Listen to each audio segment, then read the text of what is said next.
Ya ahora vemos cómo vendría a ser el bolo alimenticio, cuál vendría a ser los pasos que va a seguir este bolo alimenticio para precisamente ser absorbido y digerido. Hemos empezado desde dónde, desde la misma masticación, ¿sí? Hemos dicho que hacen, por ejemplo, las anteriores hemos dicho que tiene una acción de corte y los molares tenían una acción de trituración, ¿no? Empezamos hemos hablado sobre los músculos masticatorios que van a empezar a hacer precisamente esta función para poder hacer la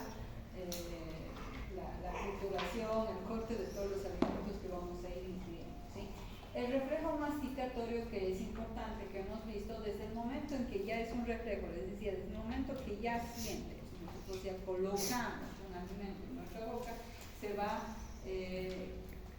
empezar a dar este reflejo de masticación, ¿cierto? Con el movimiento de estos músculos para que se pueda hacer precisamente el paso de toda la parte del bolo alimenticio hasta la parte de la faringe, ¿no? Que tenemos esas dos funciones, ¿no?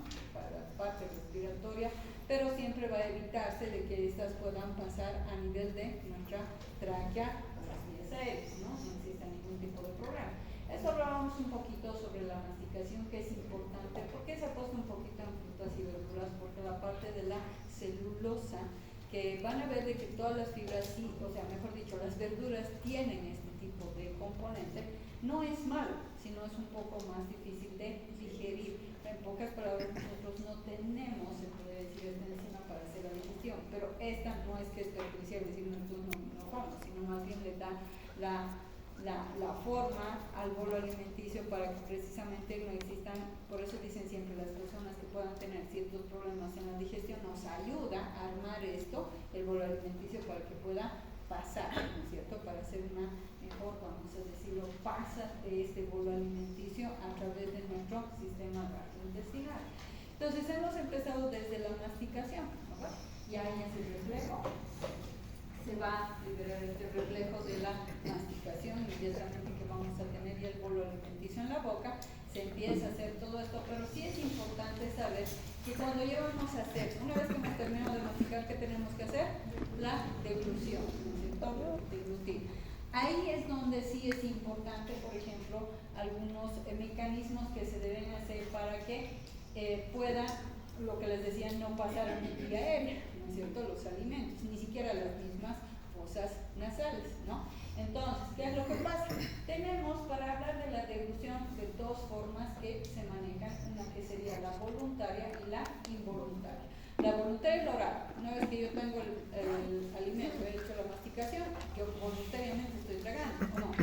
Porque si no, si a veces todavía no quiero tragarlo, no lo voy a tragar. Por eso dice voluntaria, ¿no?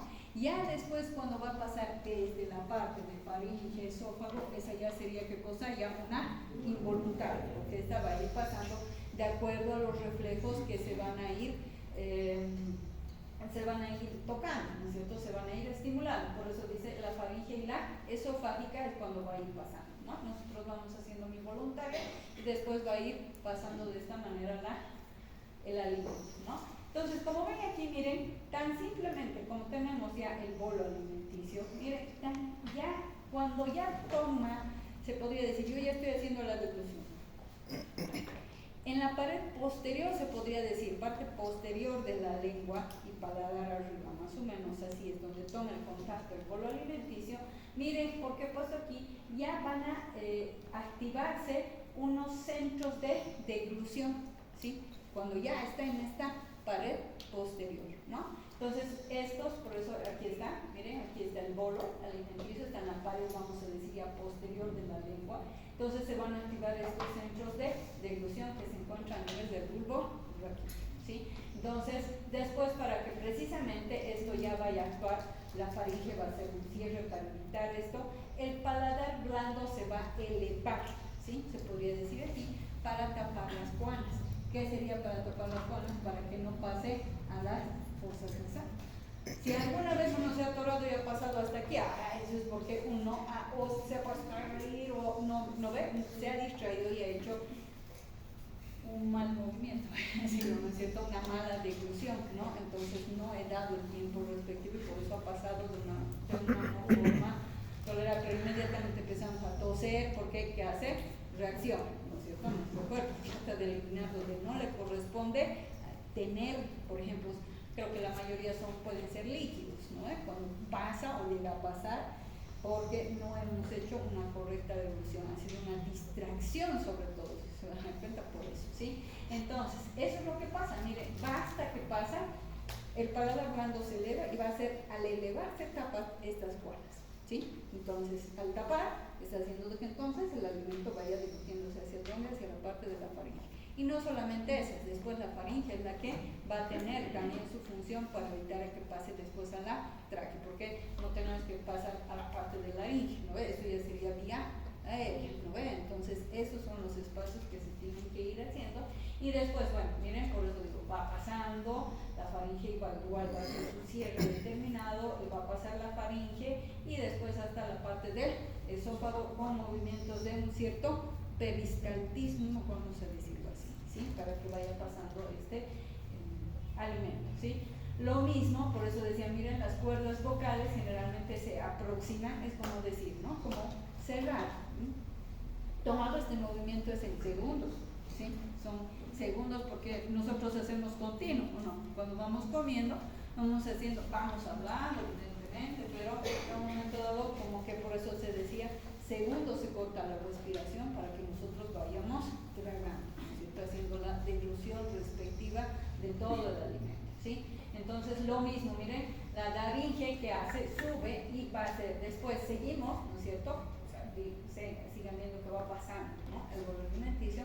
¿Qué pasa además? La laringe sube y relaja, al hacer eso, relaja el esfínter esofágico superior que está aquí. Porque acuérdense, en todas partes de nuestro cuerpo tenemos como, vamos a decir, en el corazón igual tenemos como válvulas, ¿no es cierto? Que cuando llenan, se abren, se cierran, para que no exista una salida, ¿no? Para entrada, como todo bien ordenadito, ¿no? Entra, se cierra, ya hace su conducción, o sea, necesita lo mismo. Igual, esa es la función que tienen estos esfínteres, ¿no? De abrirse y cerrarse, ¿no? Como dice acá, entonces va a relajar ese esfínter esofágico. ¿Cuál vendría a ser el fin de la relajación? Que precisamente se abre y pueda llegar a pasar el bolo alimenticio, ¿no? Entonces, todo eso es una forma coordinada, uno, para evitar que se pase el alimento a la vía aérea, y el otro para que vaya pasando de una forma correcta, faringe, eso, ¿sí? Eso es lo que se ve en esta parte de la deglución. Entonces, en la faringe, indirectamente, miren, ya tengo contracciones, ¿sí? Generando desde la parte de la faringe, como vean que este es el bolo, ¿sí? Entonces ya hacen ciertas contracciones que van a generar ondas peristálticas. ¿Por qué se llaman esas ondas peristálticas? En un momento dado para que vaya pasando el alimento, ¿no? Eso es lo que... Ahora, alguna vez que se trancó algo, ¿no? Si ustedes dicen, come algo para hacer pasar, ¿no? Entonces, es que ahí sí chocó con las paredes, todo esto, pero acuérdense que ya hemos hablado quienes protegen a estas paredes. ¿Quién es generalmente que nos va a ayudar y proteger? Es el moco, ¿no es cierto? Les decía que va a evitar a que existan lesiones en todas estas partes, ¿no? Entonces, después seguimos con ese rato, la primera, la voluntaria, que es netamente la parte oral, ¿no ve? Después ya cuando hablamos de la deglución involuntaria sería ya desde faringe, ¿no ve? Faringe, eso, ¿sí? Entonces, tenemos esa deglución involuntaria y ven, entonces va pasando de esta forma, ¿no es cierto? O sea, tengo el bolo alimenticio, van a cerrar, miren cómo se va cerrando esto para evitar a que vaya pasando lo que decíamos a la parte de las fosas nasales, también a nivel de la vía aérea, como ven aquí, ¿no? Para que pase directamente a la parte, miren cómo se cierra, ¿no es cierto? Porque pasa hacia dónde, hacia el esófago, ¿no? No hacia la vía aérea, ¿sí? Entonces, por eso dice, los mecanismos de esta fase faringe de la deglución, ¿cuáles son? ¿Comprenden lo que les decía? ¿Qué cosa? Cierre de la tráquea, apertura del esófago, porque tengo que evitar, ¿no? Y una onda peristáltica rápida que se va a formar, hemos dicho por eso en la faringe rápida, porque ¿qué me está ayudando? Empujar, ¿no ven? Empujar este alimento hacia la parte donde, porque está primero faringe, va a ir empujando hacia llegar a la parte del esófago, ¿no ven? Que ya hemos visto que hay una dilatación de ese esfínter faringo esofágico. Entonces todo este proceso, miren, dura menos de cuánto, 2 segundos. Es que nosotros somos continuos, ¿o no? Vamos masticando, vamos repitiendo, ¿no? Otras vamos y con lo que mastigan como 5 veces nada más, también, que no debería ser así, ¿sí? Entonces, eso es lo que normalmente vemos en estas fases, ¿no? Y hemos visto de la fase faríngea, ¿no ve? Que van a dar 2 segundos, después que vamos a pasar ya a la fase esofágica, ¿no ve? Porque ya vamos a pasar de faringe a esófago, ¿no? Entonces, se conducen los alimentos desde la faringe, claro, evidentemente pasando el esófago, ¿hasta dónde? Hasta el estómago, ¿no ve? Entonces, produce 2 tipos de movimientos que hemos dicho de alguna manera peristálticos, que se llaman ondas primarias y ondas secundarias. O sea, que vamos a decir como que las primarias empezarían así desde la faringe, como hemos dicho ese peristaltismo, como que cercano, claro, sigue empujando, ¿no? Siguen empujando, y ya después más abajo vamos a ir hablando ya cerca a la parte del esfínter, cercano a la parte del estómago, allá vamos a ir viendo las secundarias, pero las otras sí, ¿no? Para poder ir arrastrando, empujando todo el alimento que vamos a ir teniendo, ¿no? Entonces es lo que va a ir pasando, una forma de peristaltismo, todo el alimento que vamos a ir ingiriendo, ¿sí? Después, entonces hemos dicho, estas ondas peristálticas, por ejemplo, las primarias, se inician, por eso les decía, ¿dónde? En la faringe. Claro, en la faringe después, ¿para qué? Para que va a ir pasando por esófago y estómago, ¿no? Por eso dice continuación de las ondas peristálticas faringeas que van a ser hasta del esófago a estómago. Y generalmente estas ondas peristálticas primarias, miren, entre 8 a 10 segundos. El 8 era el primero al paso, ¿no es cierto? 2 segundos, el 8 a 10 segundos desde la parte de la faringe hasta la parte del esófago que va a ir pasando. Y ya aquí el bolo donde tenemos la parte del esfínter, ¿sí? Del esófago con estómago, tenemos la parte del bolo de unos 5 a 8 segundos, que es más rápido por efecto de la gravedad, ¿no? Es lo que va a ir pasando, ¿no? Entonces, eso es lo que normalmente vamos viendo, cómo se va moviendo, ¿no? Y a mis ondas secundarias, lo que les decía, he ido, ¿qué cosa? Bolo alimenticio, faringe, ya estoy llegando, ya he llegado a la parte del esfínter, ¿no es cierto? Del esófago, después voy pasando, ya cuando ya voy llegando serían mis ondas secundarias. Por eso se mezclan entre mis primarias y secundarias, están casi a continuación, ¿no? Entre la parte de la faringe, esófago, para después llegar a la parte del estómago, ¿sí? Sí es importante el tono, por eso, porque de los esfínteres, para saber si va a poder pasar o no, porque ahí vienen los famosos problemas de los reflujos. Cuando nosotros tenemos pacientes en los cuales tienen problemas de reflujos, dicen, no, yo termino a veces de comer y como tengo un reflujo, ¿no? De algunos alimentos, ¿no?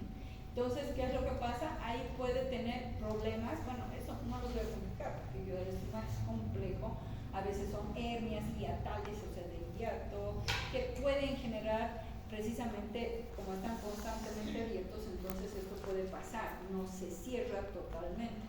Pero o a veces es tan simple una presión, por eso es tan importante saber que tiene una cierta presión, un cierto tono a nivel de este esfínter esofágico, como dice, inferior, ¿sí? Porque el esfínter esofágico inferior es el que ya está a continuación al estómago, ¿sí? Entonces, ¿cuánto de tono se dice que más o menos tiene que tener? Unos 30 milímetros de mercurio. Para hacer esas mediciones se hacen estudios especiales. Pero lo que ahorita estamos viendo, lo que normalmente debe pasar, ¿no? Entonces, miren, tenemos que todo este recorrido, claro, nosotros lo vamos diciendo, pasa así, después pasa al otro lado por medio de los esfínteres, la parte del peristaltismo, y sin embargo, ¿quiénes están trabajando? Tanto la parte muscular como nervios, ¿no ve? Anatómicamente, ¿no? Aquí en este espacio tenemos el músculo estriado, en la tercera parte, que son, vamos a decir, los estimulados por los nervios o inervados por los nervios gloso, faringeos y vago. Después ya vamos bajando, tenemos el músculo liso que va a estar siendo el nervio vago.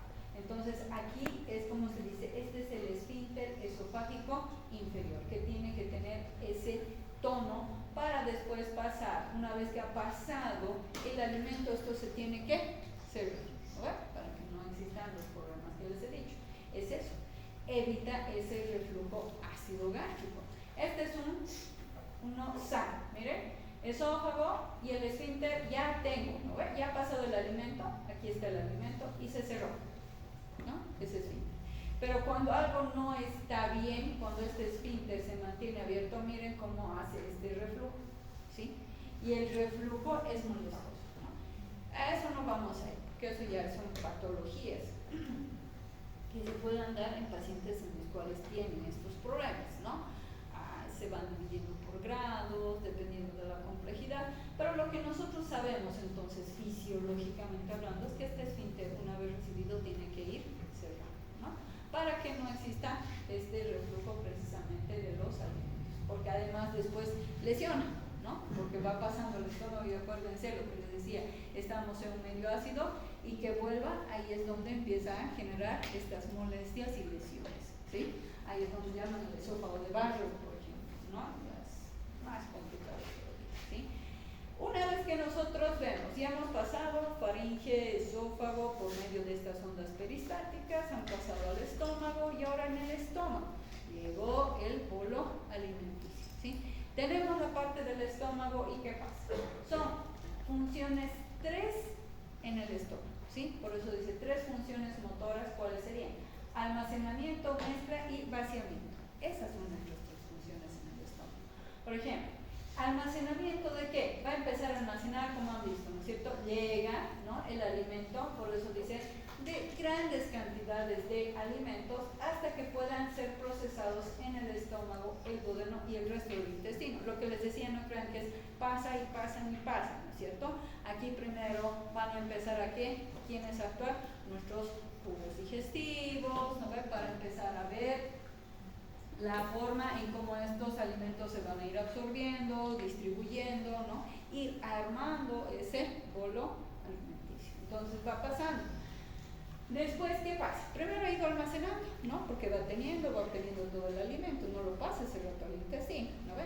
Una vez que va a ir obteniendo, almacenando, podría decir, ese alimento, claro que va a ir después procesándose, ahí es donde, ¿qué va a hacer?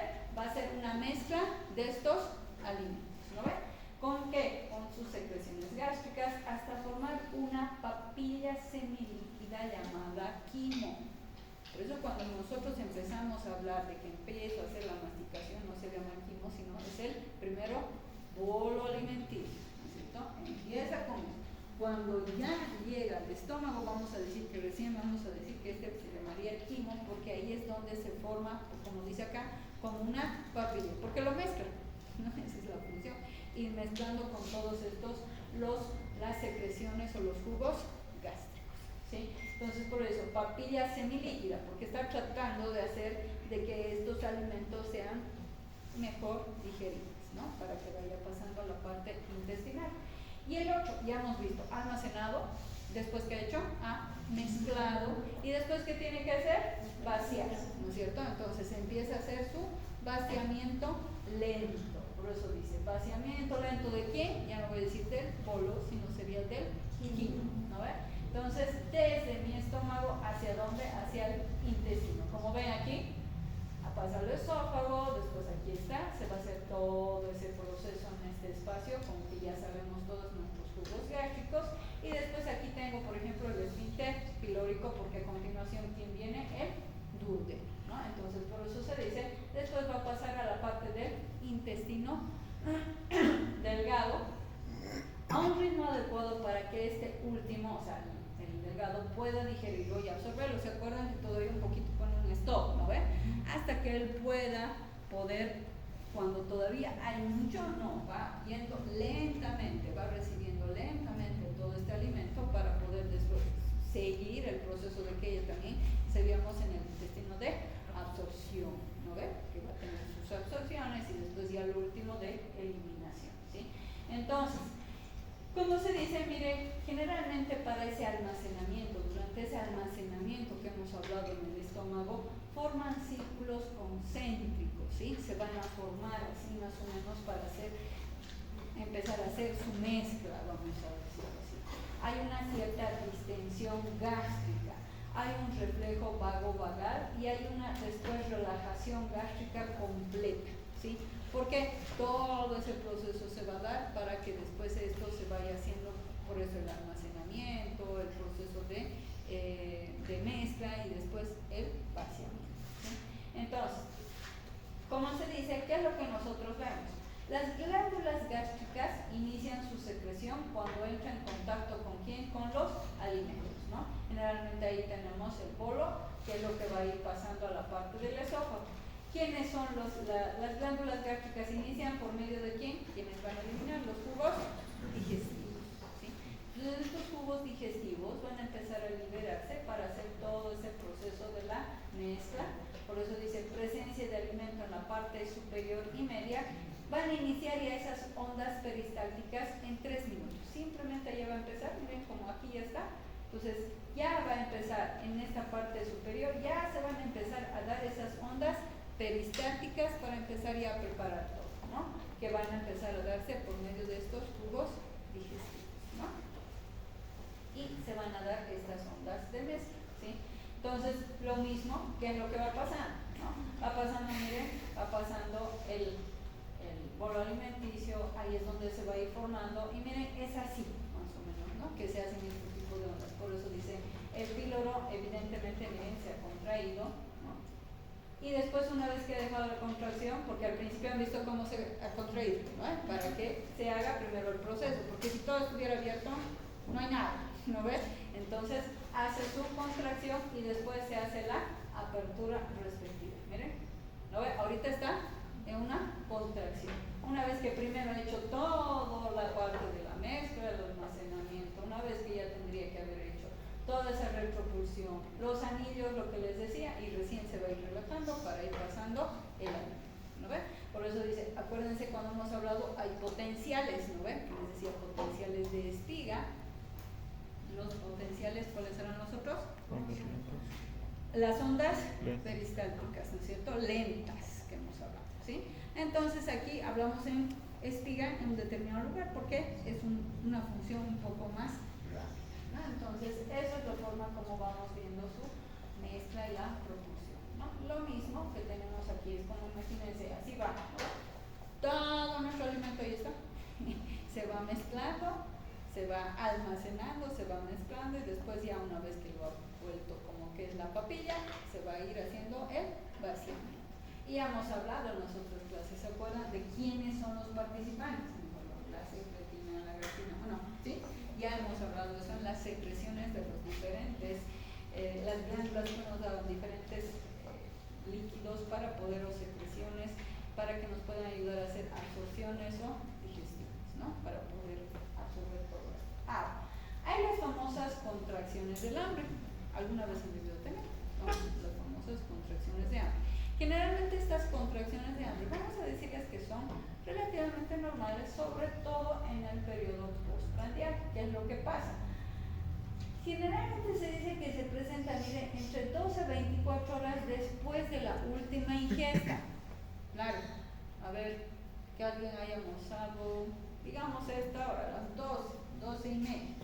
Pasada 12 horas, ¿qué hora sería? Otra vez. Ya estoy durmiendo, ¿no ves? Mañana, ni he desayunado, hasta mañana a esta hora, ¿cuánto ya sería? 24 horas. ¿No ves? A eso se va, ¿no? Entonces, pueden ser entre 12 a 24. 8 de la mañana, desde las 8 hasta, ¿cuánto serían 12 horas? 8 de la noche no comí nada, ¿qué estaba haciendo? ¿Qué estaba estudiando? Disque estudiando y todo eso, ¿no ves? Voy a ir a comer. Bueno, más o menos ese es el lapso, ¿sí? Que se hablan de las contracciones. Por eso dice entre 12 a 24 horas que se puede dar, por eso dice después de la última ingesta. ¿Por qué? A veces es muy intensa, a veces no comí casi nada, entonces ahí sí, ¿no? Por eso dicen, hay las contracciones del hambre, son contracciones débiles, puede ser un poco y de poca frecuencia, que van a empezar a darse la necesidad de comer, ¿no? Como que me empezó a dar las ganas de poder comer, porque van a ser estas contracciones. De prolongarse, por ejemplo, este ayuno, ahí ya van a dar, esto ya sí se va a romper, ¿no? Van a ver hasta dolores de hambre, ¿no? Y algunos me está doliendo, y es que ¿por qué? Porque a veces eso ha sido ya mucho tiempo. Por eso les digo, entre 12 a 24, vamos a decir que son contracciones normales, suaves, ¿sí? Pero si esto continuaría, estuviéramos hablando más allá de las 24 horas, ahí ya van a generar este dolor de hambre, por eso dice, porque son contracciones fuertes y frecuentes, ¿no? Por eso la contracción puede darse como que tetánica, que dura unos 2 a 3 minutos, eso sería lo normal. O sea, puede decir normal en el sentido que no comienza 12 a 24 horas, ¿no? Cuando ha pasado más de 24 horas, ahí ya se puede dar. Porque aunque no me dice, ¿y por qué te doy? No, pero no será de que no quieres comer algo, puede servirte, a veces es así, ¿no? Mientras no sea algo patológico, ¿no? Descartamos eso. Entonces sí se da esas famosas contracciones del hambre, ¿sí? Entonces, cuando ya hemos dicho, después de lo que hemos hablado, almacén, mezcla, y después que venía, vaciamiento. El vaciamiento gástrico es precisamente como ustedes ven. Ya hemos hablado de que aquí, como ven, aquí mi esfínter del esófago ya está, la parte superior está cerrado, ¿ven? Porque va a empezar a hacer su función. Aquí tengo el alimento, ¿ven? Aquí está el alimento, y después va a ir pasando a donde, a la parte ya del duodeno, ¿no es cierto? Con la parte de mis contracciones, aquí se ha mostrado para un poquito de las contracciones que se van a hacer peristálticas, para después pasar a la parte del duodeno, esta parte del esfínter. Entonces aquí es donde va a ir pasando con todas estas contracciones, y por eso se dice hay contracciones peristálticas antrales intensas, a eso se refiere estas, ¿no? Precisamente porque ya tiene que hacer un vaciamiento, ¿sí? A eso se refiere. Entonces una vez que se da, por eso va a ir pasando el alimento a la parte del duodeno.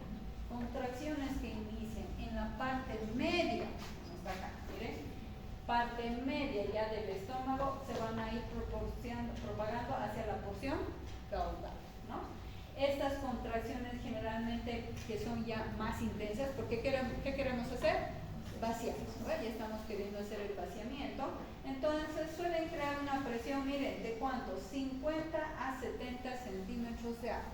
Esa presión hace para poder hacer ese vaciamiento, es decir, 6 veces mayor que de las ondas peristálticas de mezcla habitual.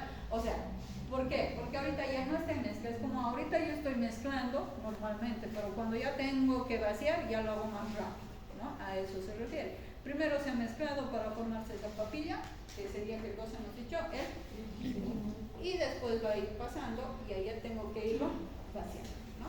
Entonces eso se dice que es más intensa. Entonces, cuando el tono pilórico, generalmente sabemos aquí, es normal, cada onda peristáltica empuja varios mililitros de quimo hacia dónde? Hacia el duodeno, ¿no? Entonces, de la forma que normalmente se tiene que ir armando.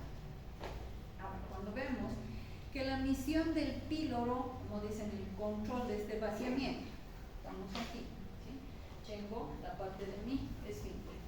El orificio distal del estómago es el píloro, ¿sí? A ver.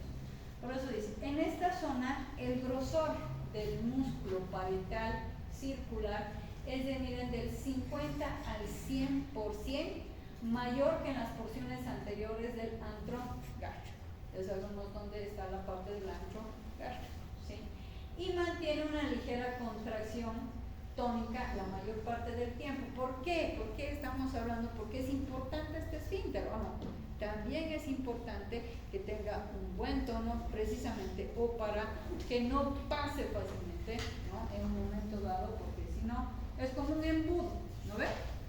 El embudo me va a detener, porque entonces yo lo voy a echar todo, va a rebasar, ¿no? Entonces no permite eso. El embudo tiene su espacio para que pueda ir, evidentemente, no lento, pero va a ir pasando a una velocidad adecuada. Entonces, por eso dice que es tan importante porque para que mantener ese esfínter pilórico, para que después todo lo que se haya mezclado, haya almacenado, vaya pasando después a la parte del duodeno, ¿sí? Entonces, el píloro suele abrirse lo suficiente como para que el agua y los otros líquidos salgan con facilidad del estómago, ¿dónde? Al duodeno.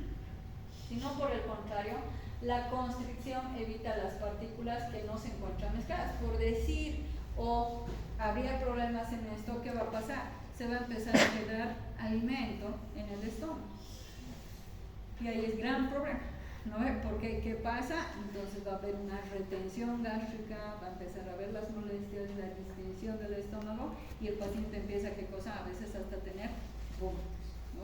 Porque no está pasando el alimento de una forma adecuada.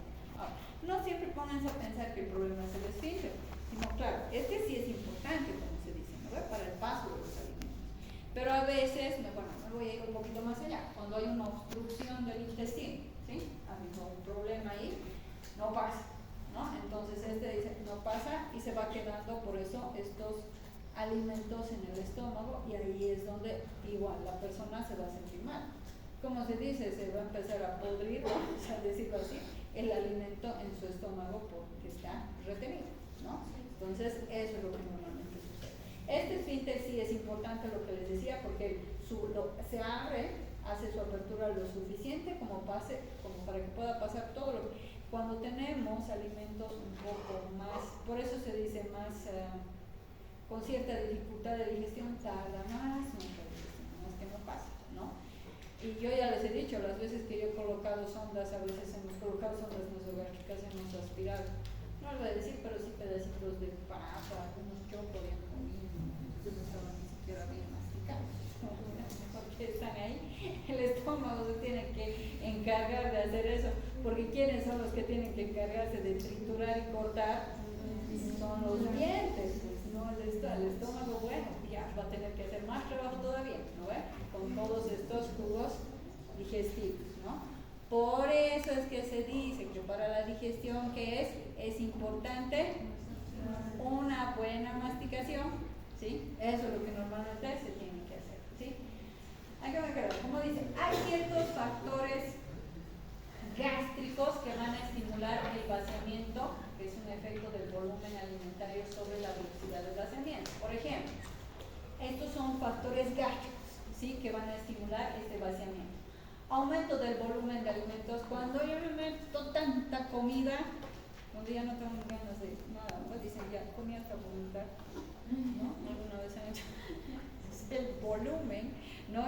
Y bueno, entonces ese es una parte de, como se dice, un factor para un vaciamiento, pero porque no es tampoco tan fácil, a no ser que yo tenga muy buena digestión, ¿no? Distensión gástrica igual es una, como que se distiende, entonces va a hacer de que se pueda vaciar, ¿no? Porque es malo, pero va a empezar a darse. Y ciertos reflejos mientéricos locales, que generalmente estimulan, como se dice, la bomba pilórica. ¿Ya saben dónde está mi pilo? Por eso dice, estimulan esa bomba pilórica. ¿Para qué?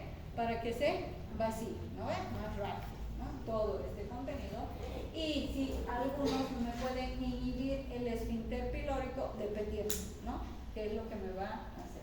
O lo contrario, puede actuar de una forma o favorecedora o como puede inhibir este esfínter. Y si lo inhibimos, ahí estamos también arruinados, ¿no? Porque no va a poder pasar o no voy a tener la digestión que quiero, ¿no? Entonces eso sí es importante. Por eso no es mentira que dicen, sí es importante el tipo de comida que tú vas a hacer. ¿Cuál es lo de más difícil de digestión? Las carnes, ¿sí? Son las más difíciles de digerir, ¿no? Tienen mayor proceso, vamos a decirlo así, para ser digeridas. Por eso es que no se aconseja que deben comer carnes, sobre todo de res en la noche. Pueden comer la blanca, pudiera ser, ¿no? Pero no roasted, sino, bueno,